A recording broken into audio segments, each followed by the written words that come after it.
Yeah, I'll always be a metalhead. Nothing can take that away from me. Right. I mean, not jail, not people, not religion, not anything. I'll always be a metalhead. Metalhead leaves you all right.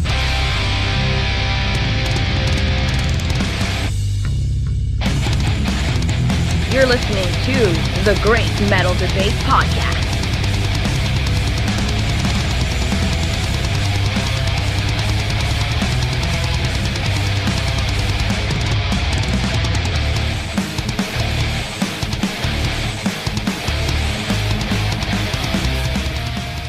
Welcome back, Metalheads, to a brand new episode of the Great Metal Debate Podcast.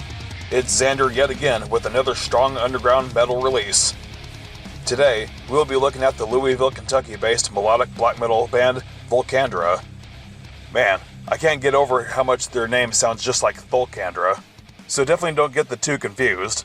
This band starts with the letters V-O, not T-H-U. Anyway, this is their second full-length studio album titled The Way of Ancients, which comes out on March 1st through Prosthetic Records. I actually watched these guys play live at Zanzabar back in 2019 when they opened up for Oubliette and Uada. For this review, I decided to go back and re-listen to their 2020 debut, Into The Azure, as a way to refresh what I had heard 4 years ago and compare the band's previous work with the current release. Is it a step up or a step down? My answer is that The Way of Ancients is leagues superior than the debut. I can't help but imagine each band member brainstorming new and improved guitar riffs that are way more fitting for their accomplishments as musicians. I appreciate that this band doesn't waste the listener's time with an intro track. Instead, the opening track, Birth of the Nephilim, eases us in with a calming guitar riff for the first minute and 20 seconds before knocking us down with a sudden blast of heavy music. The winding guitar riff that follows is an earworm that will have you playing air guitar, not to mention the noticeable fluctuations in Dave Polinsky's vocal pitch.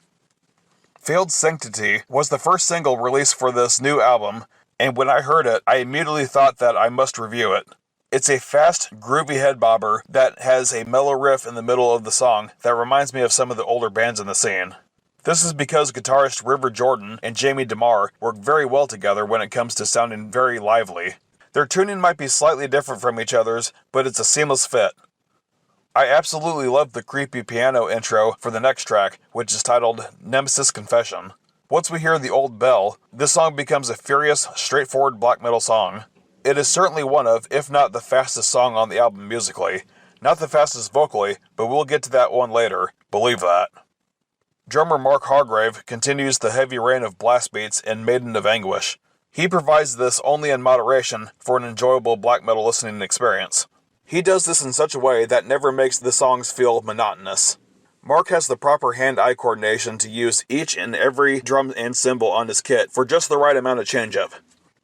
Seven Tombs is yet another song with a soft and calming beginning, but if you have been following the pattern so far, you know that it won't last long.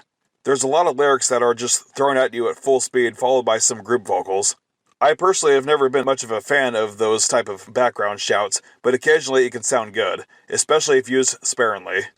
There was a part where a guitar solo would be in full swing, but was interrupted by the vocals coming back too quickly.